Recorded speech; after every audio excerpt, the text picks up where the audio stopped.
Hi, good morning, students. അപ്പോൾ നമ്മൾ ഇന്ന് ന്യൂട്രീഷൻ്റെ നിങ്ങളുടെ സെക്കൻഡ് സെമസ്റ്റർ ന്യൂട്രീഷൻ്റെ യൂണിറ്റ് 11 ആണ്. അതായത് വളരെ ഇമ്പോർട്ടൻ്റ് ആയിട്ടുള്ള പോർഷൻസ് സെലക്റ്റീവ് ആയിട്ടാണ് ഞാനിപ്പോൾ പഠിപ്പിക്കുന്നത്. കാരണം നിങ്ങൾക്ക് മാക്സിമം ക്വസ്റ്റ്യൻസ് ഇമ്പോർട്ടൻ്റ് ആയിട്ടുള്ള പോർഷൻസ് എല്ലാം കവർ ചെയ്യാൻ വേണ്ടിയിട്ട്. ഓക്കെ, അപ്പോൾ അത് ഇന്ന് നമ്മൾ പഠിക്കുന്നത് വളരെ ഇമ്പോർട്ടൻ്റ് ഒരു എസ് എ ടൈപ്പ് ക്വസ്റ്റ്യൻ ആണ്. എസ് എ ടൈപ്പ് ക്വസ്റ്റ്യൻ 5 മാർക്കിനൊക്കെ ചോദിക്കുന്ന ഒരു ക്വസ്റ്റ്യൻ ആണ്. നമ്മുടെ ഒരു ടോപ്പിക്കാണ് ന്യൂട്രീഷണൽ അസസ്മെന്റ് എന്ന് പറയാം. പിന്നെ അതുപോലെ തന്നെ ന്യൂട്രീഷണൽ എഡ്യൂക്കേഷൻ വളരെ ആയിട്ട് ക്വസ്റ്റ്യൻസ് ചോദിക്കുന്നത്. നിങ്ങൾക്ക് പലയിടത്തും ക്വസ്റ്റ്യൻസ് ഒക്കെ പോയിന്റ്സ് ഒക്കെ ആഡ് ചെയ്യാൻ പറ്റുന്നതാണ്. അതിൽ നമ്മൾ ന്യൂട്രീഷൻ അസസ്മെന്റ് ഇന്ന് നമ്മൾ കംപ്ലീറ്റ് ചെയ്യും. ന്യൂട്രീഷൻ എഡ്യൂക്കേഷൻ അടുത്തൊരു ക്ലാസ്സിലായിരിക്കും നമ്മൾ പഠിക്കുന്നത്. അത് കഴിഞ്ഞ് നമുക്ക് ന്യൂട്രീഷൻ പ്രോഗ്രാംസ്, തെറാപ്യൂട്ടിക് ഡയറ്റ്സ് ഒക്കെ പഠിക്കാനുണ്ട്. വളരെ ഇമ്പോർട്ടൻ്റ് ആയിട്ടുള്ള പോർഷൻസ് ആണ്. നമുക്ക് ഓരോന്നായിട്ട് പഠിക്കാം. പിന്നെ കുറേ കുട്ടികൾ ഫസ്റ്റ് എയ്ഡിൻ്റെ ക്ലാസ്സുകൾ ചോദിക്കുന്നുണ്ട്. ഫസ്റ്റ് എയ്ഡ് എന്ന് പറയുമ്പോൾ ഒരു വലിയ ടോപ്പിക്കാണ്. അപ്പോൾ അത്രയും ഒരുപാട് ക്വസ്റ്റ്യൻസ് അങ്ങനെ നിങ്ങൾക്ക് വന്നിട്ടില്ല. എന്നാൽ പോലും അറിഞ്ഞിരിക്കേണ്ട ഒരു ടോപ്പിക് തന്നെയാണ്. പഠിക്കണം, നമുക്ക് സമയമുള്ളതുപോലെ അത് ചെയ്യാം കേട്ടോ. ഓക്കെ, അപ്പോൾ എല്ലാവരും വീഡിയോ സ്കിപ്പ് ചെയ്യാതെ കാണുക, നന്നായിട്ട് പഠിക്കുക, സിസ്റ്റമാറ്റിക് ആയിട്ട് തന്നെ ഓരോ ചാപ്റ്റേഴ്സ് ആയിട്ട് പഠിച്ച് പോവുക. ഒപ്പം നിങ്ങളിപ്പോൾ ഇമ്പോർട്ടൻസ് ഓഫ് ക്വസ്റ്റ്യൻസ്, അതായത് നമ്മുടെ പ്രീവിയസ് ഇയേഴ്സിൻ്റെ ക്വസ്റ്റ്യൻ പേപ്പറിൻ്റെ ഒരു വീഡിയോ ഞാൻ ചെയ്തിരുന്നു. അതിനകത്ത് നിങ്ങൾക്ക് ഇത്രയും വർഷം, നിങ്ങൾക്ക് കഴിഞ്ഞ വർഷങ്ങളിലൊക്കെ ചോദിച്ച ഒരു 10 വർഷത്തിനകത്ത് ചോദിച്ചു വന്ന ക്വസ്റ്റ്യൻസ് ഏതൊക്കെയാണ്, ഏതൊക്കെ ടോപ്പിക്സിനാണ് അവർ കൂടുതൽ ഇമ്പോർട്ടൻസ് കൊടുത്തത് എന്നൊക്കെ മനസ്സിലാവും. അപ്പം ചില കുട്ടികൾ ചോദിക്കുന്ന ഡൗട്ടാണ്, സിലബസ് മാറിയില്ലേ, അല്ലെങ്കിൽ എക്സാമിന്റെ പാറ്റേൺ മാറിയില്ലേ, അപ്പോൾ നമ്മൾ പ്രീവിയസ് ഇയേഴ്സിന്റെ ക്വസ്റ്റ്യൻസ് നോക്കുന്നത് കൊണ്ട് യൂസ് ഉണ്ട്. കാരണം പണ്ട് എന്ന് നഴ്സിംഗ് തുടങ്ങിയോ അന്ന് മുതൽ പഠിക്കുന്ന ടോപ്പിക്സ് തന്നെയാണ് നിങ്ങൾ എന്നും പഠിക്കുന്നത്. ഞങ്ങൾ 10-12 വർഷം മുന്നേ പഠിച്ചതും നിങ്ങൾ ഇപ്പോൾ പഠിക്കുന്നതും എല്ലാം സെയിം തന്നെയാണ്. എല്ലാ ടോപ്പിക്സും സെയിം തന്നെയാണ്, എല്ലാ ബുക്സും സെയിം തന്നെയാണ്. Only the pattern of exam. കാരണം അന്ന് ഞങ്ങൾക്ക് MCQ ടൈപ്പ് ക്വസ്റ്റ്യൻസ് ഇല്ലായിരുന്നു. ഇന്ന് നിങ്ങൾക്ക് MCQ ടൈപ്പ് ക്വസ്റ്റ്യൻസ് കൂടെ വരുന്നു. ചിലപ്പോൾ മാർക്കിംഗ്, അതായത് 15 മാർക്കിന് എസ് എ ചോദിച്ചിട്ടുണ്ടെങ്കിൽ ചിലപ്പോൾ 10 മാർക്കിനായിട്ടുണ്ടാവും. ഞങ്ങൾക്ക് 3 എസ് എ തന്നിട്ട് അതിന് 2 എഴുതാൻ ചോദിച്ചിരുന്നപ്പോൾ നിങ്ങൾക്ക് ഇപ്പോൾ ഡയറക്റ്റ്ലി ഒരു ക്വസ്റ്റ്യൻ തന്നിട്ട് അത് തന്നെ എഴുതിയാൽ മതി എന്ന് പറയുന്നു. അപ്പൊ അങ്ങനെ ഒരു മാർക്കിംഗ് ക്രൈറ്റീരിയയുടെ പാറ്റേൺ ഓഫ് എക്സാമിന് മാത്രമേ വ്യത്യാസം വരുന്നുള്ളൂ.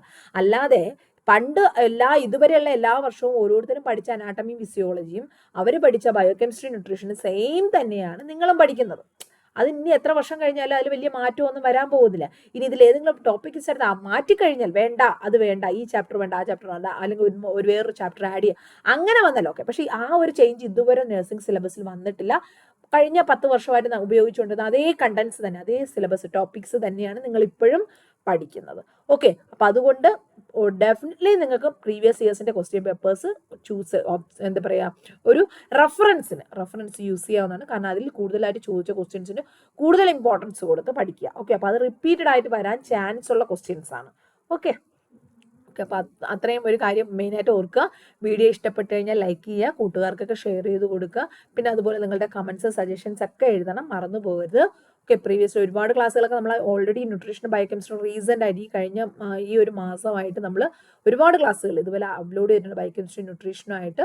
അപ്പോൾ കഴിഞ്ഞ സെമസ്റ്ററിലെ കുട്ടികൾ ഒരുപാട് റിക്വസ്റ്റ് ചെയ്യുന്നത്, അന്നൊന്നും എനിക്ക് ഇതുപോലെ എടുത്തു കൊടുക്കാൻ സമയം കിട്ടിയില്ല. പക്ഷേ ഇപ്പോൾ എന്തായാലും ഞാൻ വിചാരിച്ചു ഫസ്റ്റ് സെമസ്റ്ററുകാർക്ക് ക്ലാസ് തുടങ്ങുന്നതിന് മുന്നേ തന്നെ നിങ്ങൾക്കുള്ള കുറച്ച് പോർഷൻസ് എക്സാമിന് വേണ്ടി എടുത്തു തരാമെന്ന് വിചാരിച്ചു. എല്ലാവരും നന്നായിട്ട് പഠിക്കുക, കൂട്ടുകാർക്കൊക്കെ ഷെയർ ചെയ്യുക. ഓക്കെ, അപ്പോൾ എന്താ പറയാനുള്ളത്, വേറൊന്നുമില്ല. അപ്പോൾ ഒട്ടും തന്നെ സമയം വേസ്റ്റ് ചെയ്യാതിരിക്കുക. ഓക്കെ, അപ്പോൾ എല്ലാത്തിനും മുന്നേ ക്ലാസ് തുടങ്ങുന്നതിന് ഒന്നുകൂടി പറയട്ടെ, happy Christmas to you all. Okay, വെക്കേഷനൊക്കെ എൻജോയ് ചെയ്യുക. പക്ഷെ ഒപ്പം എന്ത് ചെയ്യുക, എക്സാംസിന് പഠിക്കുന്ന കാര്യത്തിൽ ഒട്ടും തന്നെ മാറ്റം വരുത്തരുത്. Okay, let start. അപ്പോൾ ഇതാണ് നിങ്ങളുടെ syllabus. Nutritional assessment and nutritional education എന്നുള്ള യൂണിറ്റ് 11ന്റെ സിലബസ് ഇതാണ്. അതിനകത്ത് കൊടുത്തിരിക്കുന്ന കാര്യങ്ങൾ, ഒബ്ജക്റ്റീവ്സ് ഓഫ് ന്യൂട്രീഷണൽ അസസ്മെന്റ് എന്താണെന്ന് പഠിക്കണം. പിന്നെ മെത്തേഡ്സ് ഓഫ് ന്യൂട്രീഷണൽ അസസ്മെന്റ് വളരെ വലിയൊരു എസ്സേ ആണ്. 10 മാർക്കിനും 5 മാർക്കിനും ഒക്കെ ചോദിക്കാവുന്ന ഒരു എസ്സേ ആണ്. പിന്നെ അടുത്തൊരു ടോപ്പിക്കാണ് ന്യൂട്രീഷൻ എഡ്യൂക്കേഷൻ. അതായത് നമ്മൾ മറ്റുള്ളവർക്ക് എന്തൊക്കെ എഡ്യൂക്കേഷൻ കൊടുക്കണം, എന്തിനു വേണ്ടിയിട്ടാണ് കൊടുക്കുക, എന്തൊക്കെ മെത്തേഡ്സ് നമുക്ക് ന്യൂട്രീഷൻ എഡ്യൂക്കേഷൻ യൂസ് ചെയ്യാൻ പറ്റും, അങ്ങനെ കുറേ കാര്യങ്ങൾ പഠിക്കാനുണ്ട്. അപ്പൊ ഏറ്റവും ഇമ്പോർട്ടൻറ്റ് നമുക്ക് ന്യൂട്രീഷണൽ അസസ്മെന്റ് ആണ്. നമ്മൾ ഇന്ന് അതാണ് പഠിക്കാൻ പോകുന്നത്. ഓക്കെ, എന്താണ് ന്യൂട്രീഷണൽ സ്റ്റാറ്റസ് എന്ന് പറഞ്ഞു കഴിഞ്ഞാൽ, അതായത് ഒരു വ്യക്തിയുടെ ന്യൂട്രീഷന്റെ ലെവൽ, അതായത് എത്രത്തോളം നറിഷ്ഡ് ആണ് അവർ, അതായത് എത്രത്തോളം ആരോഗ്യവാനായിരുന്നു അവർ എന്ന് മനസ്സിലാക്കാനുള്ള സ്റ്റാറ്റസിനെയാണ് ന്യൂട്രീഷണൽ സ്റ്റാറ്റസ് എന്ന് പറയുന്നത്. അപ്പൊ നമുക്ക് അതിന്റെ ഡെഫിനിഷൻ നോക്കാം. Nutritional status is the current body status of A person or A population group, അതായത് ഒരു വ്യക്തിയുടെയോ അല്ലെങ്കിൽ ഒരു ജനക്കൂട്ടത്തിൻ്റെയോ ബോഡി സ്റ്റാറ്റസ് അല്ലെങ്കിൽ കറണ്ട് ബോഡി സ്റ്റാറ്റസ്, ഇപ്പോഴത്തെ അവരുടെ ആരോഗ്യനില എന്താണ് എന്ന് മനസ്സിലാക്കുന്നതിനാണ് ന്യൂട്രീഷണൽ സ്റ്റാറ്റസ് എന്ന് പറയുന്നത്. അതെന്ത് കൺസിഡറേഷനാണ് നമ്മൾ നോക്കുന്നത്? ദെയർ സ്റ്റേറ്റ് ഓഫ് നറിഷ്മെന്റ്, അവരുടെ ആരോഗ്യസ്ഥിതി, നറിഷ്മെന്റ് എത്രയാണെന്നുള്ളതാണ് നമ്മൾ ഈ ഒരു ന്യൂട്രീഷൻ സ്റ്റാറ്റസിൽ നോക്കുന്നത്.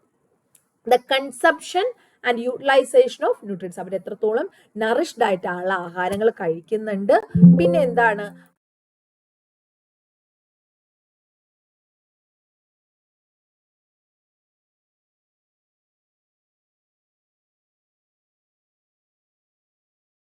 Status is determined by a complex interaction between internal factors and external environmental factors. അതായത് 2 ഫാക്ടേഴ്സ് ആണ് ഇവിടെ പ്രധാനമായിട്ടും നമ്മൾ ന്യൂട്രീഷൻ സ്റ്റാറ്റസിൽ നോക്കുന്നത്. ഒന്ന് ഇന്റേണൽ ഓർ കോൺസ്റ്റിറ്റ്യൂഷണൽ ഫാക്ടേഴ്സും എക്സ്റ്റേണൽ എൻവറോൺമെന്റൽ ഫാക്ടേഴ്സും. നമ്മുടെ ശരീരത്തിൽ ഉള്ളിലുള്ള ചില ഫാക്ടേഴ്സ് നമ്മുടെ നറിഷ്മെന്റിനെ ബാധിക്കാറുണ്ട്. അതുപോലെ ശരീരത്തിന്റെ പുറമേയുള്ള നമ്മുടെ എൻവറോൺമെന്റിലുള്ള ചില ഫാക്ടേഴ്സും നമ്മുടെ നറിഷ്മെന്റിനെ ഇൻഫ്ലുവൻസ് ചെയ്യാറുണ്ട്. അപ്പോൾ അതിന് എക്സാമ്പിൾസ് ഏതൊക്കെയാണെന്നുള്ളതെന്ന് ഇവിടെ നോക്കാം. ഇന്റേണൽ ഫാക്ടേഴ്സ് എന്ന് പറയുമ്പോൾ നമ്മുടെ ഏജ്, പ്രായം എത്രയാണ്, നമ്മുടെ സെക്സ് എന്താണ്, മെയിൽ ആണോ ഫീമെയിൽ ആണോ, അടുത്ത ന്യൂട്രീഷൻ, നമ്മൾ എത്രത്തോളം നന്നായിട്ട് ഹെൽത്തി ഫുഡ് കഴിക്കുന്നവരാണ്, നമ്മുടെ ബിഹേവിയർ എന്താണ്, ഇനി നമ്മുടെ ഫിസിക്കൽ ആക്ടിവിറ്റീസ് എന്താണ്, ഇനി നമുക്ക് എന്തെങ്കിലും അസുഖങ്ങളുണ്ടോ. അപ്പോൾ ഇതെല്ലാം നമ്മുടെ ഇന്റേണൽ ഫാക്ടേഴ്സ് ആണ്. ഇനി എക്സ്റ്റേണൽ ഫാക്ടേഴ്സ് എന്ന് പറയുമ്പോൾ നമ്മൾ എത്രത്തോളം സേഫ് ആയിട്ടുള്ള ഫുഡാണ് കഴിക്കുന്നത്, കൾച്ചറൽ പ്രാക്ടീസസ് എന്തൊക്കെയാണ്, സോഷ്യൽ പ്രാക്ടീസസ് എന്തൊക്കെയാണ്, അല്ലെങ്കിൽ എക്കണോമിക് സ്റ്റാറ്റസ് എന്താണ്, ഈ കാര്യങ്ങളെല്ലാം നമ്മൾ എന്ത് പറയുന്നു? External environmental factors. ഈ 2 ഫാക്ടേഴ്സും, ഇന്റേണൽ ഫാക്ടേഴ്സും എക്സ്റ്റേണൽ ഫാക്ടേഴ്സും, ഇത് രണ്ടും എന്ത് ചെയ്യുന്നു? നമ്മുടെ ഓരോ വ്യക്തിയുടെയും ന്യൂട്രീഷണൽ സ്റ്റാറ്റസിനെ എഫക്ട് ചെയ്യുന്നുണ്ട്. ഓക്കെ, ഇനി an ഐഡിയൽ ന്യൂട്രീഷൻ, ഒരു കൃത്യമായിട്ടുള്ള ഐഡിയൽ ന്യൂട്രീഷണൽ സ്റ്റാറ്റസ് എന്ന് പറഞ്ഞാൽ എന്താണ്? It is occurs when the supply of nutrients conforms to the nutritional requirement or needs. അതായത് നമ്മൾ കഴിക്കുന്ന ആഹാരം അല്ലെങ്കിൽ കഴിക്കുന്ന ആഹാരത്തിലെ nutrients, that is nutrient intake is equal to requirements of our body. അതായത് നമ്മൾ കഴിക്കുന്ന ആഹാരത്തിലുള്ള ന്യൂട്രിയൻസ് നമുക്ക് ആവശ്യത്തിന്, നമ്മുടെ ശരീരത്തിന്റെ റിക്വയർമെന്റ്സിന് തുല്യമായിട്ടുള്ള അളവിൽ ഉണ്ടെങ്കിൽ അതിനെ എന്ത് പറയുന്നു? ഐഡിയൽ ന്യൂട്രീഷണൽ സ്റ്റാറ്റസ് എന്ന് പറയുന്നു. ഓക്കെ, കൃത്യമായിട്ട് നമ്മൾ നമുക്ക് ആവശ്യത്തിനുള്ള ന്യൂട്രിയൻസ് മാത്രം കഴിക്കുന്നു, അല്ലെങ്കിൽ കുറവല്ല അല്ലെങ്കിൽ കൂടുതലല്ല എങ്കിൽ അതിനെ എന്ത് പറയുന്നു? ഐഡിയൽ ന്യൂട്രീഷണൽ സ്റ്റാറ്റസ് എന്ന് പറയുന്നു. Next one, diets are rated in quality according to the balance of nutrients they provide and not solely on the type of food eaten or the amount of calorie intake. അതായത് ഒരു ഡയറ്റിന്റെ, ഒരു ആഹാരത്തിന്റെ quality നമ്മൾ നിശ്ചയിക്കുന്നത് അതിലുള്ള ന്യൂട്രിയൻസിന്റെ balance അനുസരിച്ചിട്ടാണ്. അതായത് നമ്മൾ ചോറ് മാത്രം കഴിക്കുന്നതുകൊണ്ടോ, നമ്മൾ പാല് മാത്രം കുടിക്കുന്നുണ്ടോ, അല്ലെങ്കിൽ തേങ്ങ മാത്രം കഴിക്കുന്നുണ്ടോ നമുക്ക് എല്ലാ ന്യൂട്രിയൻസും കിട്ടത്തില്ല. നമ്മുടെ കഴിക്കുന്ന ആഹാരത്തിന് നമുക്ക് ഫ്രൂട്ട്സ് വേണം, വെജിറ്റബിൾസ് വേണം, മിൽക്ക് പ്രോഡക്ട്സ് വേണം, അടുത്ത ഓയിൽ വേണം, സ്വീറ്റ് വേണം, സെറിയൽസ് വേണം. ഇതെല്ലാം മിക്സ് ചെയ്ത് വന്ന ഒരു ബാലൻസ്ഡ് ന്യൂട്രിയൻ ആയിരിക്കണം നമുക്ക് കിട്ടേണ്ടത്. അതനുസരിച്ചിട്ടാണ് നമ്മൾ ഡയറ്റിന്റെ ക്വാളിറ്റി നിശ്ചയിക്കുന്നത്. ഇനി നമ്മൾ ഫസ്റ്റ് ചാപ്റ്റർ, ന്യൂട്രീഷന്റെ ഫസ്റ്റ് ചാപ്റ്റർ പഠിപ്പിച്ചപ്പോൾ അതിനകത്ത് ഞാൻ പറഞ്ഞു മാൾ ന്യൂട്രീഷൻസ്, അതായത് abnormal nutritions, optimal nutrition status ഇല്ലാതെ അല്ലെങ്കിൽ ഐഡിയൽ ന്യൂട്രീഷൻ സ്റ്റാറ്റസ് അല്ലാതെ വരുമ്പോൾ എന്തൊക്കെ ഡിസീസസ് അല്ലെങ്കിൽ എന്തൊക്കെ ന്യൂട്രീഷൻ അബ്നോർമാലിറ്റീസ് ആണ് കാണുന്നത്. അതായത് അവിടെ എന്തൊക്കെ വരാം? ഒന്നുകിൽ അണ്ടർ ന്യൂട്രീഷൻ വരാം, അല്ലെങ്കിൽ ഓവർ ന്യൂട്രീഷൻ വരാം, അല്ലെങ്കിൽ മാൾ നറിഷ്ഡ് എന്ന് പറയാം. ഓക്കെ, ഇവിടെ നിങ്ങൾക്ക് നോക്കാം, ഇത് അണ്ടർ നറിഷ്ഡ് ചൈൽഡും ഇത് ഓവർ നറിഷ്ഡ് ചൈൽഡുമാണ്. പക്ഷെ ഇതെന്താണ്? ഇത് ഐഡിയൽ ഓപ്റ്റിമൽ ന്യൂട്രീഷൻ, അത് കറക്റ്റ് ന്യൂട്രിയൻസ് എത്ര വേണമോ അത് കറക്റ്റായി കിട്ടിയ കുട്ടിയാണ് ഇത്. ആവശ്യത്തിനുള്ള ന്യൂട്രിയൻസ് കിട്ടാത്ത കുട്ടിയാണ് സിവിയർ അണ്ടർ വെയിറ്റ് ആയിട്ടുള്ള അണ്ടർ നറിഷ്ഡിൽ വരുന്ന കുട്ടികൾ. അപ്പോൾ ഇതിന് നമ്മൾ കൂടുതൽ എസ്സേ ടൈപ്പിൽ നമ്മൾ ഫസ്റ്റ് ചാപ്റ്റർ പഠിപ്പിച്ചിട്ടുണ്ട്. അതിൻ്റെ വീഡിയോ നിങ്ങൾ സെർച്ച് ചെയ്താൽ കിട്ടും, ന്യൂട്രീഷൻ്റെ വീഡിയോ ഫോൾഡറിനകത്തുണ്ട്. ഓക്കെ, നെക്സ്റ്റ് ഇത് ഓവർ എക്സസ് ന്യൂട്രീഷൻ ഉള്ളതാണ് ഓവർ ന്യൂട്രീഷൻ എന്ന് പറയുന്നത്. ഇനി അടുത്തത്, the nutritional status of an individual has consequences. ചില ദോഷങ്ങളുമുണ്ട്. ഈ ഇങ്ങനെ കറക്റ്റ് ന്യൂട്രീഷൻ അല്ലാതെ വന്നു കഴിഞ്ഞാൽ ചില ദോഷങ്ങളുണ്ട്. അത് ഏതൊക്കെയാണെന്ന് നോക്കാം. Optimal nutrition status is powerful factor for health and wellbeing. ഏറ്റവും നമ്മുടെ ശരീരത്തിൻ്റെ ഏറ്റവും കൃത്യമായിട്ട് ആരോഗ്യത്തിന് നന്മയ്ക്ക് നമ്മൾ എന്ത് വേണം? ഓപ്റ്റിമൽ ന്യൂട്രീഷണൽ സ്റ്റാറ്റസ്, കറക്റ്റ് ആയിട്ടുള്ള ഐഡിയൽ ആയിട്ടുള്ള ന്യൂട്രീഷണൽ സ്റ്റാറ്റസ് നമ്മൾ മെയിൻറ്റെയിൻ ചെയ്യണം. It is A major modifiable and powerful element in promoting health, preventing and treating diseases and improving the quality of life. എന്താണ് ന്യൂട്രീഷൻ മെയിൻറ്റെയിൻ ചെയ്യേണ്ട ആവശ്യകത? നമ്മുടെ health, ആരോഗ്യം promote ചെയ്യുക, ഡിസീസസ് പ്രിവെന്റ് ചെയ്യുക, ഡിസീസ് വന്നാൽ ട്രീറ്റ് ചെയ്യുക, പിന്നെ നമ്മുടെ ലൈഫ് ക്വാളിറ്റി ഇംപ്രൂവ് ചെയ്യുക. ഇതിനെല്ലാം എന്ത് വേണം? Optimal or ideal nutritional status വേണം. ഇനി ഇതല്ല എങ്കിൽ, ഐഡിയൽ ന്യൂട്രീഷണൽ സ്റ്റാറ്റസ് അല്ല എങ്കിൽ, there is A risk for mall nutrition. അല്ലെ, നമുക്ക് പല ഡിസീസസും മാൾ ന്യൂട്രീഷൻ ഉണ്ടാകാനുള്ള ചാൻസ് ഉണ്ട്. ഏതൊക്കെയാണ് മാൾ ന്യൂട്രീഷൻ എന്ന് വരുന്നത്? Under nutrition, over nutrition. Under nutrition എന്താണ്? may lead to increased infection and decreases in physical and mental development. അതായത് നമുക്ക് കുഞ്ഞിന് അല്ലെങ്കിൽ വ്യക്തിക്ക് ആവശ്യത്തിലുള്ള ന്യൂട്രിയൻസ് കിട്ടാതെ വരുന്നു, അല്ലെങ്കിൽ less nutrients only they are getting. That means it is under nutrition. It will affect physical development and mental development of the child or that person. Next one, overnutrition. That means that person is taking excess nutrition. അല്ലെ, നമുക്ക് ആവശ്യമുള്ള റിക്വയർമെന്റ്സിനേക്കാൾ കൂടുതൽ nutrients എടുക്കുകയാണെങ്കിൽ it will leads to obesity or overnutrition of the child. Especially it will leads to metabolic syndromes or type 2 diabetes. Like this, so many diseases it will cause. Okay, these are the examples for malnutrition. And next one, what is the purposes of nutritional assess. അപ്പോൾ നമ്മളിപ്പോൾ പറഞ്ഞത് nutritional status എന്താണെന്നാണ്, നമ്മുടെ ആരോഗ്യനില. അപ്പോൾ അത് കൂടുന്നതും കുറയുന്നതും പ്രശ്നങ്ങളാണ്, അസുഖങ്ങൾ വരുത്തുന്നു എന്നുള്ളത് പറഞ്ഞു. അപ്പോൾ അത് ഉണ്ടോ, അതായത് നമുക്ക് ഐഡിയൽ ഗ്രോത്ത് ആണോ, ഐഡിയൽ ന്യൂട്രീഷണൽ സ്റ്റാറ്റസ് ആണോ എന്നറിയാൻ വേണ്ടിയിട്ട് നമ്മൾ ചെക്ക് ചെയ്യുന്ന രീതിയാണ് ന്യൂട്രീഷണൽ അസസ്മെന്റ് എന്ന് പറയുന്നത്. അതായത് are you healthy, are you properly nourished, are you in ideal nourishment, are you in under nutrition, are you in over nutrition. ഇത് അറിയാൻ വേണ്ടിയിട്ടാണ് നമ്മൾ എന്ത് നടത്തുന്നത്? ന്യൂട്രീഷണൽ അസസ്മെന്റ് നടത്തുന്നത്. ഓക്കെ, ഐഡന്റിഫൈ, അതിന്റെ purpose, first purpose, identify individuals or population groups at a risk of becoming malnourished. First and most important purpose of nutritional assessment is identifying the risk, identifying the risk group to become a malnourished. Okay, അതായത് നമ്മുടെ ഇന്ത്യയിലായാലും അതുപോലെ തന്നെ മറ്റു പല രാജ്യങ്ങളിലായാലും ഒരുപാട് ആൾക്കാർ ഭക്ഷണം കിട്ടാതെ, ഐഡിയൽ ന്യൂട്രീഷൻ കിട്ടാതെ, പ്രോപ്പർ ഡയറ്റ് കിട്ടാതെ, കുടിക്കാൻ വെള്ളം പോലും കിട്ടാതെ കഷ്ടപ്പെടുന്ന ആൾക്കാരുണ്ട്. അതിൽ മാൾ നറിഷ്മെന്റ് സംഭവിക്കാൻ ചാൻസ് ഉള്ള ആൾക്കാരെ നേരത്തെ തന്നെ കണ്ടുപിടിക്കുക. അതാണ് ആദ്യത്തെ ഒരു പർപ്പസ്, ന്യൂട്രീഷണൽ അസസ്മെന്റ് ആദ്യത്തെ ഒരു പർപ്പസ്.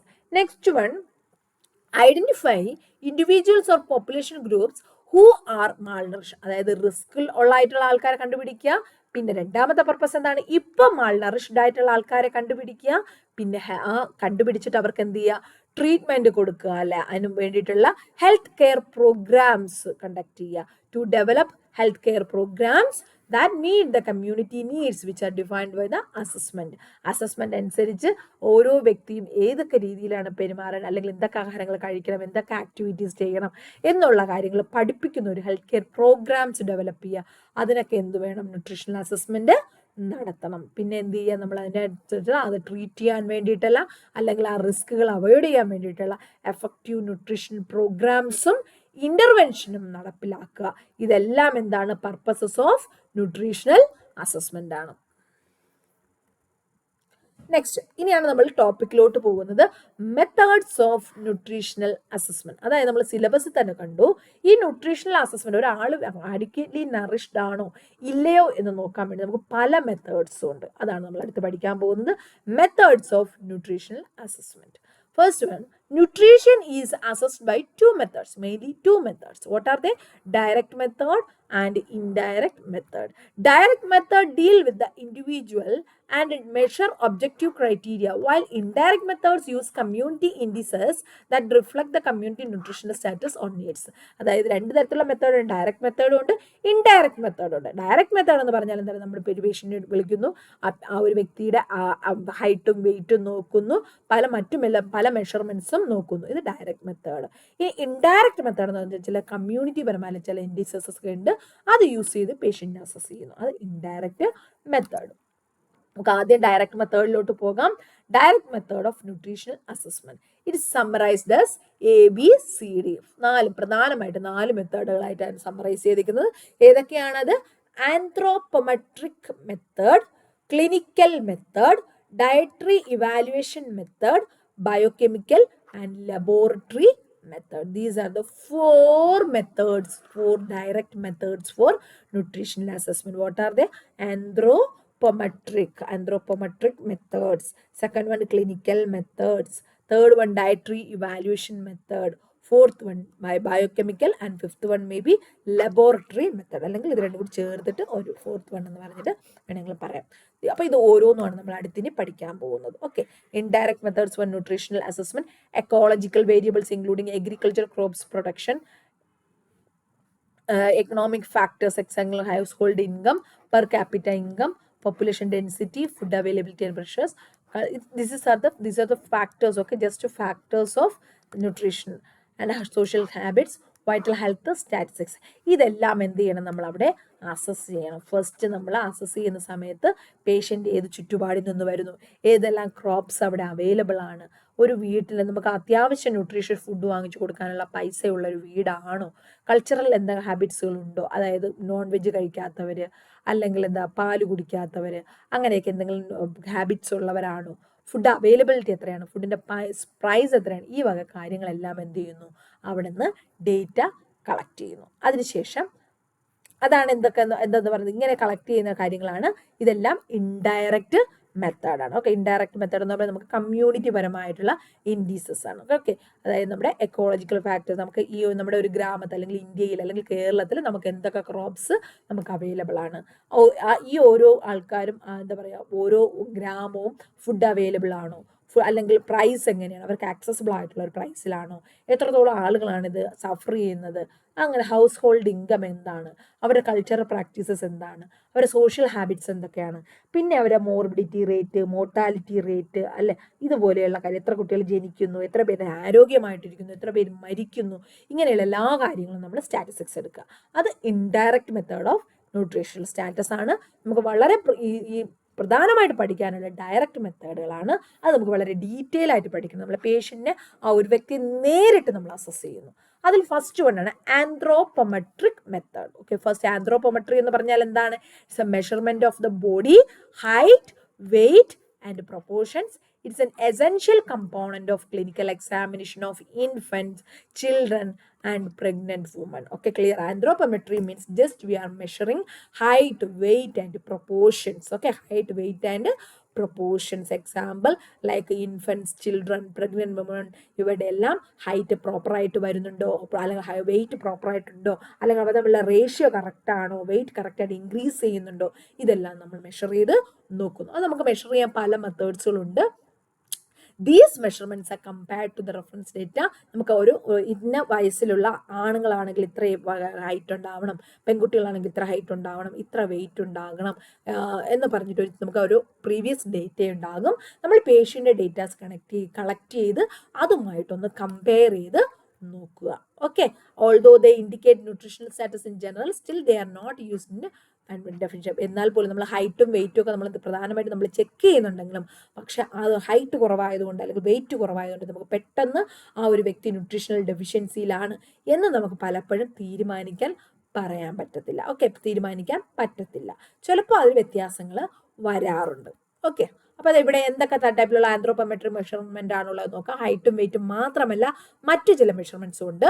മിഡ് ആം സർക്കംഫറൻസ്, അതായത് നമ്മുടെ കൈയിൻ്റെ ഈ ഒരു പിക്ചർ നിങ്ങൾക്ക് കാണാം, കൈയിൻ്റെ ഈ ഒരു ഭാഗത്ത് നമ്മുടെ measurement mid arm circumference.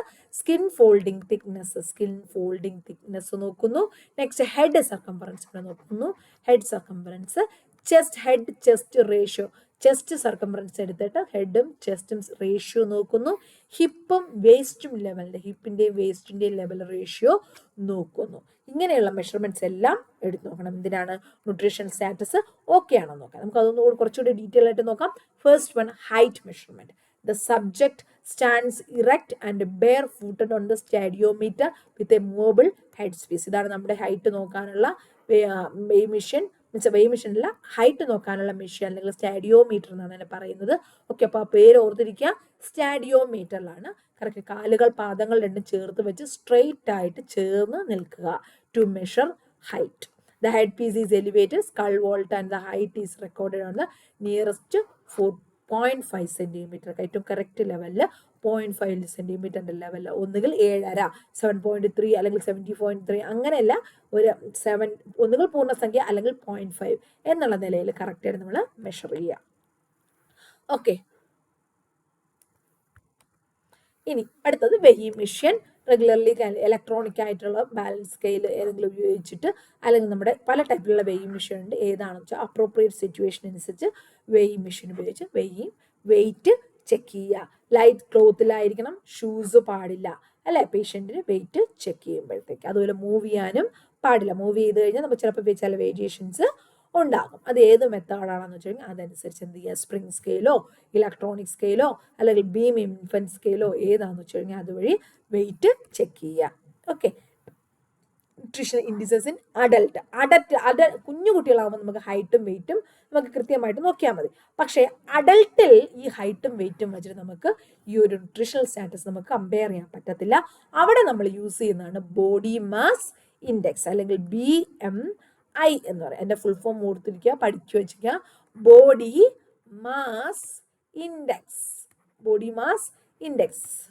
Okay, BMI is computed only the following formula. എന്താണ് അതിൻ്റെ ഫോർമുല? BMI കാൽക്കുലേറ്റ് ചെയ്യുന്ന ഫോർമുല എന്താണ്? Weight in kilogram by height in metre square. Weight in kilogram by height in metre square. Okay, metre സ്ക്വയറിൽ കണ്ടുപിടിക്കുന്നതാണ്. ഇത് calculate ചെയ്യുമ്പോൾ കിട്ടുന്നതാണ് BMI എന്ന് പറയുന്നത്. അതനുസരിച്ചിട്ടാണ് അഡൽട്ടിൻ്റെ ന്യൂട്രീഷൻ സ്റ്റാറ്റസ് നമ്മൾ കമ്പയർ ചെയ്യുന്നത്. Evidence shows that high BMI ഉള്ള ആൾക്കാർക്ക് ഒബീസിറ്റി ഉണ്ടെന്നും അതുപോലെ ടൈപ്പ് 2 ഡയബറ്റീസോ മറ്റു കാർഡിയോവാസ്കുലർ ഡിസീസസിനൊക്കെ റിസ്ക്കും കൂടുതലാണെന്ന് മനസ്സിലാക്കാൻ പറ്റും നമുക്ക്. ഓക്കെ, അതുപോലെ BMI വളരെ കുറവാണെങ്കിൽ നമുക്ക് അവിടെ ലോ ന്യൂട്രീഷൻ അല്ലെങ്കിൽ മാൾ ന്യൂട്രീഷൻ ഉണ്ടെന്നും അണ്ടർ ന്യൂട്രീഷൻ ഉണ്ടെന്നും പറയാം. ഇവിടെ പേഷ്യൻ്റ് വെയിറ്റ് തന്നിട്ടുണ്ട്, ഹൈറ്റ് തന്നിട്ടുണ്ട്. അപ്പോൾ നിങ്ങളോട് അതിൻ്റെ കാൽക്കുലേഷൻ ചെയ്യാൻ പറഞ്ഞാൽ എത്രയാണ്? BMI = weight in 68 by height. Centimetre നമ്മൾ മീറ്റർ ആക്കുന്നു, അപ്പോൾ 1.65 എന്ന് കിട്ടുന്നു, അതിൻ്റെ സ്ക്വയർ. അപ്പോൾ അത് കാൽക്കുലേറ്റ് ചെയ്യുമ്പോൾ 24.98 kg/m² എന്നുള്ളത് BMI കിട്ടുന്നത്. എങ്ങനെയാണ് BMI കാൽക്കുലേറ്റ് ചെയ്യുന്നത്? ഇനി കാൽക്കുലേറ്റ് ചെയ്തിട്ട് ഇത് അണ്ടർ വെയിറ്റ് ആണോ നോർമൽ ആണോ ഓവർ വെയിറ്റ്, വളരെ ഇമ്പോർട്ടൻ്റ് ആയിട്ടുള്ള കാര്യമാണ്. Interpretation of BMI for adult. For adult 20 years old and older, BMI is interpreted as using standard weight status categories are the same for all ages, both men and women. പുരുഷന്മാർക്കും സ്ത്രീകൾക്കും 20 വയസ്സ് കഴിഞ്ഞ് സ്ത്രീകൾക്കായാലും പുരുഷന്മാർക്കായാലും വയസ്സായ ആൾക്കാർക്കായാലും ഒക്കെ നമുക്കിത് use ചെയ്യാവുന്നതാണ്. ആദ്യം പേഷ്യൻ്റെ വെയിറ്റും ഹൈറ്റും നമുക്ക് വേണം. അതിന് വെയിറ്റ് kgയിൽ എഴുതി, ഹൈറ്റ് മീറ്റർ സ്ക്വയറിലും എഴുതി ഡിവൈഡ് ചെയ്ത് കഴിയുമ്പോൾ നമുക്കൊരു BMI കിട്ടും. ആ BMI ഇനി ഇതിലെ റേഞ്ച് നോക്കുക. ഇവിടെ നോർമൽ എന്ന് പറയുമ്പോൾ 18.5 to 24.9 ആണ്. ഈ ഒരു BMI 18.5 മുതൽ 24.9 വരെ, അതായത് 25-ന് താഴെ, നിയർലി 18.5 വരെയാണെങ്കിൽ അത് നോർമലാണ്. ഈ 18.5-നേക്കാൾ താഴെ വന്നു കഴിഞ്ഞാൽ അത് ആ ചൈൽഡ് അല്ലെങ്കിൽ ആ അഡൽട്ട് അണ്ടർ വെയിറ്റ് ആണെന്ന് പറയാൻ പറ്റും.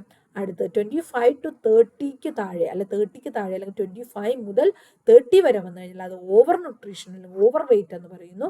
എബവ് 30 ആണെങ്കിൽ അതിനെ ഒബീസ് എന്നും പറയുന്നു. ചിലപ്പോൾ ഇത് വെച്ചിട്ട് ക്വസ്റ്റ്യൻസ് വരാവുന്ന കാര്യമാണ് കേട്ടോ. ഒക്കെ ഈ BMI എന്ന് പറഞ്ഞ് മാത്രം വേണമെങ്കിൽ ഇത് 5 മാർക്കിന് ചോദിക്കാവുന്ന ക്വസ്റ്റ്യൻ ആണ് കേട്ടോ. Interpretation BMI and interpretation of BMI. Okay, എത്രയാണ് normal? 18.5 to 24.9 is normal.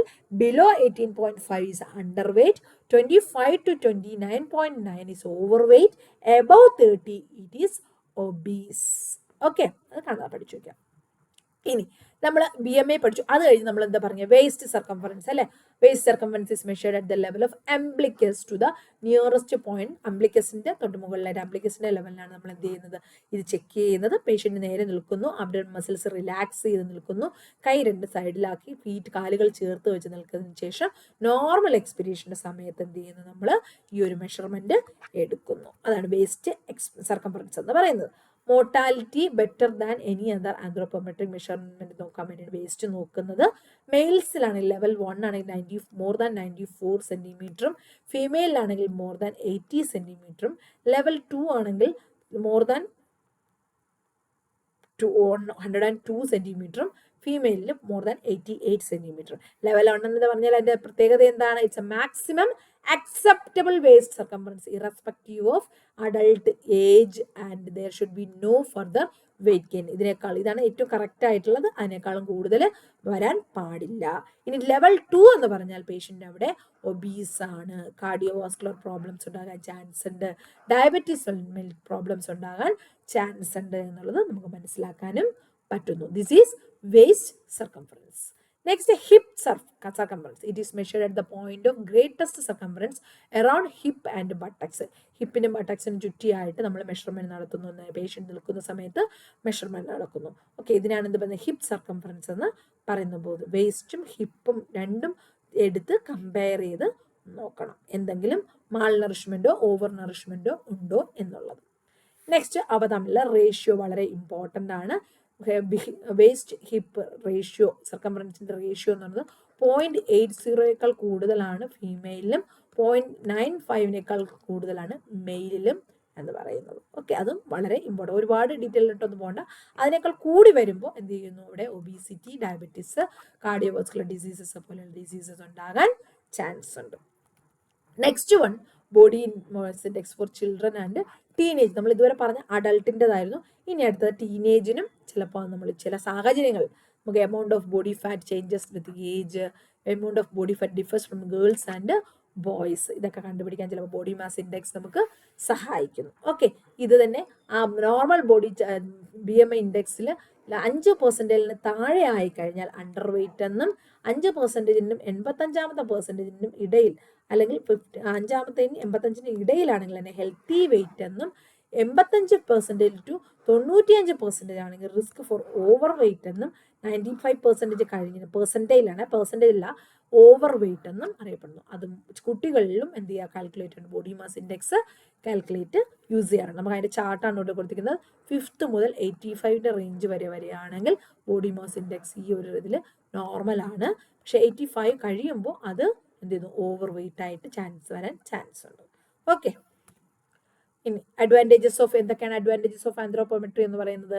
Specificity ഉണ്ട്, സെൻസിറ്റിവിറ്റി ഉണ്ട്, നമുക്ക് കറക്റ്റായിട്ട് മെഷർ ചെയ്യാൻ പറ്റും, നമുക്ക് ഡയറക്റ്റ്ലി നമുക്ക് പേഷ്യൻ്റ് നമ്മുടെ മുന്നിലുണ്ടെങ്കിൽ ഈസി ആയിട്ട് നമുക്ക് അസസ് ചെയ്യാൻ പറ്റുന്ന കാര്യമാണ്. റീപ്രൊഡ്യൂസ് വീണ്ടും ചെക്ക് ചെയ്യണമെങ്കിൽ ചെയ്യാം. നോൺ എക്സ്പെൻസീവ് ആണ്, അത്രയും വലിയ ട്രെയിനിങ്ങിൻ്റെ ഒന്നും ആവശ്യമില്ല. ജസ്റ്റ് ന്യൂമറിക്കൽ റീഡിങ്സിൻ്റെ ചാർട്ടും കാര്യങ്ങളും മാത്രമേ ഉള്ളൂ. ഇതാണ് ആന്ത്രോപോമെട്രിയുടെ അഡ്വാൻറ്റേജസ്. ഇനി അതിൻ്റെ ഡിസഡ്വാൻറ്റേജസ് അല്ലെങ്കിൽ ലിമിറ്റേഷൻ എന്ന് പറയുമ്പോൾ ഇന്റർ ഒബ്സർവർ ഇറർസ്, അതായത് 2 പേര് ചെക്ക് ചെയ്യുമ്പോൾ 2 തരത്തിലുള്ള ചിലപ്പോൾ റീഡിങ് ചിലപ്പോൾ തെറ്റുകൾ വരാൻ ചാൻസ് ഉണ്ട്. പിന്നെ ന്യൂട്രീഷണൽ ഡയഗ്നോസിസ് അവിടെ വരുന്നില്ല. പിന്നെ എന്താ പറയുക, ചിലപ്പോൾ സ്റ്റാൻഡേർഡ്സിൻ്റെ ഇൻ്റർനാഷണലിൻ്റെയും റെഫറൻസ് സ്റ്റാൻഡേർഡിൻ്റെ ഒക്കെ ചെറിയ വേരിയേഷൻസ് ചിലപ്പോൾ വരാം. സിറ്റുവേഷൻ അനുസരിച്ചിട്ട് ചിലപ്പോൾ റോങ് ആയിട്ട് അബ്നോർമൽ വാല്യൂസ് ഒക്കെ എഴുതി വെക്കാനുള്ള ചാൻസ് ഉണ്ട്. ഇതൊക്കെ ആന്ത്രോപോമെട്രിയുടെ ഡിസഡ്വാൻറ്റേജസ് ആണ്. ഇനി രണ്ടാമത്തെ മെത്തേഡാണ് ക്ലിനിക്കൽ അസസ്മെന്റ്. അതായത് ആന്ത്രോപോമെട്രി ആദ്യത്തെ കഴിഞ്ഞു, രണ്ടാമത്തെ method clinical assessment. It is an essential feature of all nutritional surveys. It is simplest and most practical method of ascertaining nutritional status of group of individual. നമുക്ക് it's utilize number of physical science, അതായത് മോൾ ന്യൂട്രീഷനോ അല്ലെങ്കിൽ vitamin ഡെഫിഷ്യൻസിയോ micro ന്യൂട്രിയൻസോ ഒക്കെ related ചെയ്തിട്ടുള്ള ബെറിബെറിയോ, പെല്ലാഗ്രാസ്, കർവി, rickets ഇതുപോലുള്ള ഏതെങ്കിലും ഡിസീസസിൻ്റെ signs and symptoms, physical manifestations, ഇതൊക്കെ നമുക്ക് എന്ത് ചെയ്യാൻ പറ്റും? അസസ് ചെയ്ത് കണ്ടുപിടിക്കാൻ പറ്റും. അത് ക്ലിനിക്കൽ അസസ്മെന്റ്. ഓക്കെ, ആദ്യമായി നമ്മൾ എന്ത് ചെയ്യും? പേഷ്യൻ്റെ ഹിസ്റ്ററി, ന്യൂട്രീഷണൽ ഹിസ്റ്ററി സ്റ്റാറ്റസ് നമ്മൾ കളക്ട് ചെയ്യണം. അതിനുശേഷം പേഷ്യൻ്റെ ക്ലിനിക്കൽ എക്സാമിനേഷൻ ചെയ്യണം. പേഷ്യൻ്റെ ഓർഗൻസ് എങ്ങനെയാണ്, ഹെയർ എങ്ങനെയാണ്, മൗത്ത് എങ്ങനെയാണ്, ഗംസ് എങ്ങനെയാണ്, സ്കിൻ എങ്ങനെയാണ്, ഐസ് എങ്ങനെയാണ്, ടങ് എങ്ങനെയാണ്, മസിൽസ്, ബോൺസ്, തൈറോയ്ഡ് ഗ്ലാൻഡ്, ഇതെല്ലാം നമ്മൾ ആദ്യം അടുത്ത് അസസ് ചെയ്യണം. എന്നിട്ട് ഇത് അസസ് ചെയ്യുന്ന സമയത്ത് നമുക്ക് അവിടെ എന്തെങ്കിലും സയൻസ് സിംറ്റംസ്, എന്തെങ്കിലും ക്ലിനിക്കൽ മാനിഫെസ്റ്റേഷൻസ് എന്തെങ്കിലും കാണുന്നുണ്ടെങ്കിൽ അത് നോട്ട് ചെയ്യണം. Okay, for example protein energy Mal nutrition ആകുമ്പോൾ വളരെ തിന്നായിട്ട് മസിൽ വേസ്റ്റിംഗ് ഒക്കെ ആയിട്ട് ഇവിടെ എന്താണ്? വളരെ ഒബീസിയാണ് അല്ലേ? ഇവിടെ അനീമിയ ഉള്ള പേഷ്യൻസിന് മെലിഞ്ഞിരിക്കും, osteoporosis, goitre, xerophthalmia, beriberi, scurvy, rickets, അതെല്ലാം എന്താണ്? പലതരത്തിലുള്ള ന്യൂട്രീഷണൽ ഡെഫിഷ്യൻസി ഡിസോർഡർ ആണ്. വളരെ ഇമ്പോർട്ടൻ്റ് ക്വസ്റ്റ്യൻസ് വരാവുന്ന ഒരു ഏരിയയാണ് ന്യൂട്രീഷണൽ ഡെഫിഷ്യൻസി ഡിസോർഡർ.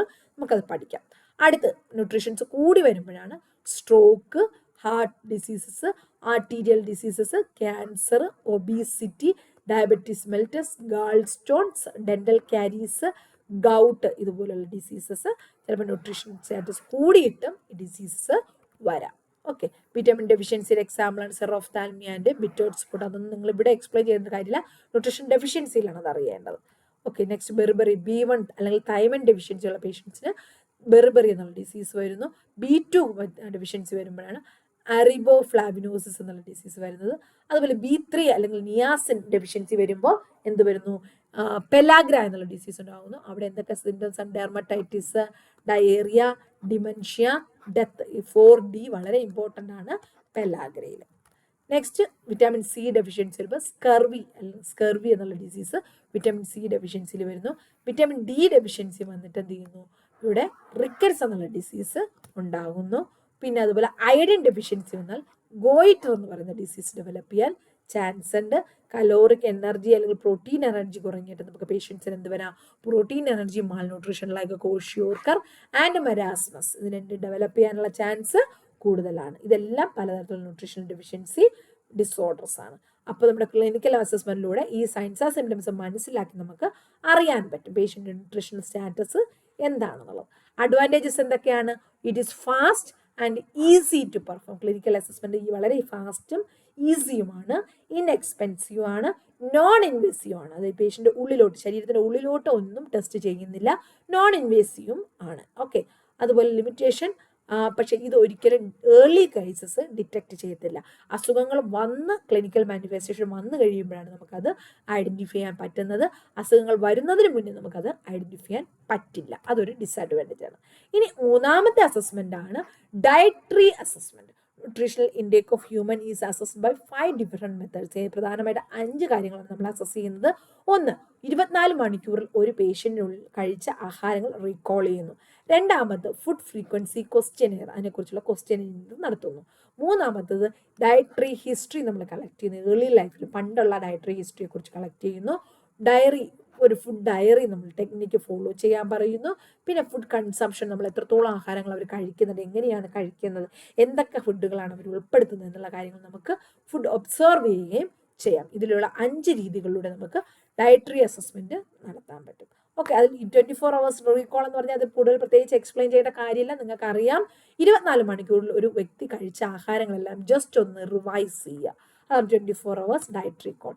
രണ്ടാമത് പറഞ്ഞാൽ എന്താ, നമ്മൾ ക്വസ്റ്റ്യൻസ് ചോദിക്കും, ലോങ് ക്വസ്റ്റ്യൻസും ഷോർട്ട് ക്വസ്റ്റ്യൻസും ആയിട്ട് പേഷ്യൻറ്റിനോട് എന്തൊക്കെ ആഹാരങ്ങൾ ഉപയോഗിച്ച്, നിങ്ങൾ അതിൽ എന്തൊക്കെ ന്യൂട്രിയൻസ് നിങ്ങൾക്ക് കിട്ടി, എത്ര സമയം കഴിഞ്ഞാണ് അടുത്ത ആഹാരം കഴിച്ചത് എന്നുള്ള കാര്യങ്ങൾ ഫ്രീക്വൻസി ക്വസ്റ്റ്യനെയർ നടത്തി ഡീറ്റെയിൽസ് കളക്ട് ചെയ്യുക. പിന്നെ നമുക്ക് ഡയറ്ററി ഹിസ്റ്ററി, പണ്ട് കാലത്ത് എന്തൊക്കെ ആഹാരങ്ങൾ കഴിച്ചുകൊണ്ടിരുന്നു, ഇപ്പോൾ എന്തുകൊണ്ടത് അവോയ്ഡ് ചെയ്തു, ഇപ്പോൾ അതിൻ്റെ അളവ് എത്രയായി കുറഞ്ഞു അല്ലെങ്കിൽ കൂടി എന്നുള്ള കാര്യങ്ങൾ ഡയറ്ററി ഹിസ്റ്ററി കളക്ട് ചെയ്യുക. എന്നിട്ട് എന്ത് ചെയ്യുക, അതിൻ്റെ അടുത്തുള്ളത് ഫുഡ് ഡയറി. ഒരു പേഷ്യൻറ്റിനോട് ജസ്റ്റ് ഒരു ഡയറി ഉദ്ദേശിക്കാൻ പറയാം. ഒരു ഫസ്റ്റ് ഡേ മുതൽ 7 day വരെ ഓരോ സമയത്ത് എന്തൊക്കെ ആഹാരം കഴിക്കുന്നുള്ളത് അതിനകത്തൊന്ന് എഴുതി സൂക്ഷിക്കാനും പറയുക.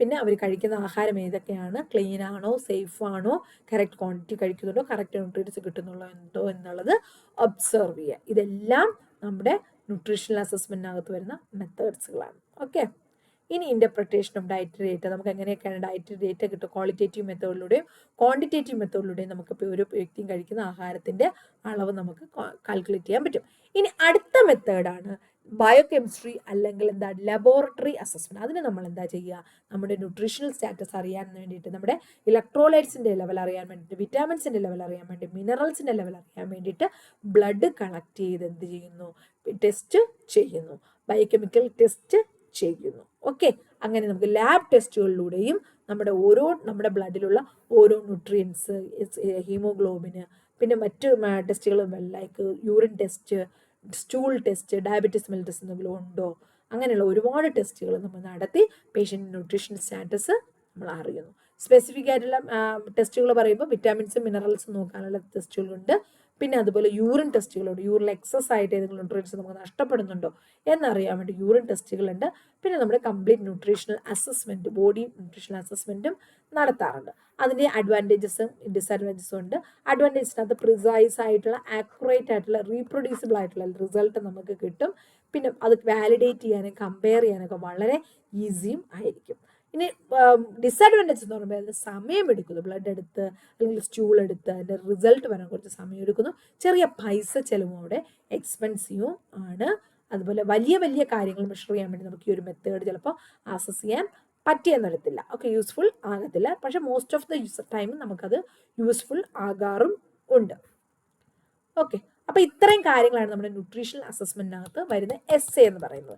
അപ്പോൾ അതിനകത്ത് പ്രധാനമായിട്ട് ക്വസ്റ്റ്യൻസ് ചോദിക്കുന്നത് എന്താണ് ന്യൂട്രീഷണൽ അസസ്മെന്റ്, അപ്പോൾ അതിനകത്ത് ന്യൂട്രീഷണൽ സ്റ്റാറ്റസ് എന്താണ്, അതിനെ എഫക്ട് ചെയ്യുന്ന ഫാക്ടേഴ്സ് ഏതൊക്കെയാണ്, പിന്നെ ന്യൂട്രീഷണൽ അസസ്മെന്റ് മെത്തേഡ്സ് ഏതൊക്കെയാണ്, ഡയറക്റ്റും ഇൻഡയറക്റ്റും. ഇൻഡയറക്റ്റ് എന്ന് പറഞ്ഞാൽ എന്താണ്, ഡയറക്റ്റ് എന്ന് പറഞ്ഞാൽ എന്താണ്, ഡയറക്റ്റിനകത്ത് എന്തൊക്കെ ടെക്നിക്സ് വരുന്നുണ്ട്, ആന്ത്രോപോമെട്രി മെഷർമെന്റ്, അതിനകത്ത് height, weight, mid arm circumference, skin fold thickness, head circumference, head chest ratio, hip waist ratio, ഇതെല്ലാം നമ്മൾ അസസ് ചെയ്യുന്നു. ഓക്കെ, ഹൈറ്റ്, വെയിറ്റ്, ബോഡി, പിന്നെ ബോഡി മാസ് ഇൻഡെക്സ് വളരെ ഇമ്പോർട്ടൻ്റ് ആയിട്ടുള്ള 5 മാർക്കിൻ്റെ ക്വസ്റ്റ്യൻ ആണ്. എങ്ങനെയാണ് ബോഡി മാസ് ഇൻഡെക്സ് കാൽക്കുലേറ്റ് ചെയ്യുന്നത്, അതിൻ്റെ നോർമൽ ലെവൽ, അതായത് നോർമൽ എത്രയാണ്, അതിനേക്കാൾ കുറഞ്ഞാൽ അണ്ടർ വെയിറ്റ്, ഓവർ വെയിറ്റ് എന്ന് പറഞ്ഞാൽ എത്ര, ഏത് റേഞ്ചിലോട്ട് വരുന്നു, ഈ വക കാര്യങ്ങളെല്ലാം നോക്കുക. പിന്നെ വേസ്റ്റ് സർക്കംഫറൻസ്, ഹിപ്പ് സർക്കംഫറൻസ്, അവ തമ്മിലുള്ള റേഷ്യോ, പിന്നെ കുട്ടികളിൽ ബോഡി മാസ് ഇൻഡെക്സിൻ്റെ യൂസ്, ഓക്കെ, പിന്നെ അതിൻ്റെ പെർസെൻറ്റേജിൽ വെച്ച് കമ്പയർ ചെയ്യുന്നത്, ഓരോന്നിൻ്റെ അഡ്വാൻറ്റേജസും ഡിസഡ്വാൻറ്റേജസും. ക്ലിനിക്കൽ അസസ്മെൻറ്റ് എന്ന് പറയുമ്പോൾ നമ്മൾ സയൻസ് ആൻഡ് സിംറ്റംസ് നോക്കുന്നത്, എന്തൊക്കെ ഡിസീസാണ് ന്യൂട്രീഷണൽ ഡിസോർഡേഴ്സ് വന്നിരുന്നത്, അതിൻ്റെ എന്തൊക്കെ ഡിസീസ് സിംറ്റംസ് ആണ് നമ്മൾ കാണുന്നത്, അങ്ങനെ ഓരോ ഡിസീസസും അതിൻ്റെ ഡെഫിഷ്യൻസിയും സിംറ്റംസും അത്യാവശ്യം കുറച്ചൊക്കെ നമ്മൾ അറിഞ്ഞിരിക്കണം. അത് നമ്മൾ ന്യൂട്രീഷൻ ഡെഫിഷ്യൻസി ഡിസോർഡേഴ്സ് നോക്കുമ്പോൾ അവിടെ നോക്കാം. പിന്നെ നമ്മുടെ ഡയറ്റ് നമുക്ക് ഡയറ്ററി അസസ്മെൻറ്റ് നോക്കാം. ഒരു ദിവസം മൊത്തം കഴിക്കുന്ന ആഹാരം എത്രയാണ്, എന്തൊക്കെയാണ് കഴിച്ചതെന്ന് ക്വസ്റ്റ്യൻ ചോദിക്കുന്നു, ഡയറ്റ് ഹിസ്റ്ററി കളക്ട് ചെയ്യുന്നു, പിന്നെ നമ്മൾ ഫുഡ് ഡയറി മെയിൻറ്റെയിൻ ചെയ്യാൻ പറയുന്നു, അവർ കഴിക്കുന്ന ആഹാരം നമ്മൾ ഒബ്സർവ് ചെയ്യുന്നു. പിന്നെയുള്ള അടുത്തതാണ് ലബോറട്ടറി അസസ്മെൻറ്റ്, ലാബ് റിസൾട്ട്, അതായത് യൂറിൻ ടെസ്റ്റ് ചെയ്യാം, സ്റ്റൂൾ ടെസ്റ്റ് ചെയ്യാം, ബ്ലഡ് ടെസ്റ്റ് ചെയ്യാം, അങ്ങനെ പല മെത്തേഡിലൂടെ പേഷ്യൻസ് ഓക്കെ ആണോ, നറിഷ്ഡ് ആണോ, എന്തെങ്കിലും ഡിസീസസ് ഡെവലപ്പ് ചെയ്തിട്ടുണ്ടോ, ഇങ്ങനെയുള്ള എല്ലാ കാര്യങ്ങളും നമുക്ക് അറിയാൻ പറ്റുന്നു. ഓക്കെ, അതിൻ്റെ അഡ്വാൻറ്റേജസും ഡിസഡ്വാൻറ്റേജസും. അപ്പോൾ ഇത്രയും കാര്യങ്ങളാണ് ന്യൂട്രീഷണൽ അസസ്മെൻറ്റ് വരുന്നത്. ഇതിൻ്റെ സെക്കൻഡ് പാർട്ട് അടുത്ത് നമ്മൾ അപ്ലോഡ് ചെയ്യും. അതിനകത്ത് ന്യൂട്രീഷണൽ എഡ്യൂക്കേഷൻ, എവിടെയൊക്കെയാണ് നമുക്ക് ഈ ഒരു ന്യൂട്രീഷണൽ എഡ്യൂക്കേഷൻ്റെ ആവശ്യം വരുന്നത്, എന്തൊക്കെ എഡ്യൂക്കേഷനാണ് നമ്മൾ കൊടുക്കേണ്ടി വരുന്നത് എന്നുള്ള കാര്യങ്ങൾ അടുത്ത ക്ലാസ്സിൽ പഠിക്കാം. വീഡിയോ ഇഷ്ടപ്പെട്ടു കഴിഞ്ഞാൽ ലൈക്ക് ചെയ്യുക, നിങ്ങളുടെ കമൻസും സജഷൻസും ഒക്കെ എഴുതുക, നിങ്ങൾക്ക് വേണ്ട ടോപ്പിക്സ് മെൻഷൻ ചെയ്യുക, കൂട്ടുകാർക്ക് ഷെയർ ചെയ്യുക, എല്ലാവരും നന്നായിട്ട് പഠിക്കുക. Okay, thank you for watching. Bye bye.